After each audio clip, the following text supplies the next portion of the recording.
तो जी हाँ दोस्तों, देखिए केसरी लाल का धमाल।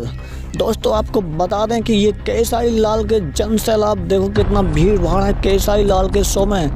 दोस्तों आपको बता दें कि इससे 2 महीने पहले की बात है कि झारखंड में लोग इसी तरह से टावर पर खड़े होकर और केसरी लाल को देख रहे थे, एंजॉय कर रहे थे। लेकिन अभी हम बता दें ये नज़ारा है कुछ नेपाल विराटनगर का। दोस्तों आपको बता दें कि नेपाल विराटनगर में केसरी का प्रोग्राम था, तो उसमें लोग टावर पर चढ़कर देख रहे थे। केसरी जी निवेदन कर रहे थे कि भाई टावर पर मत चढ़ो, टावर से बाहर आ जाओ और नीचे आके देख लो।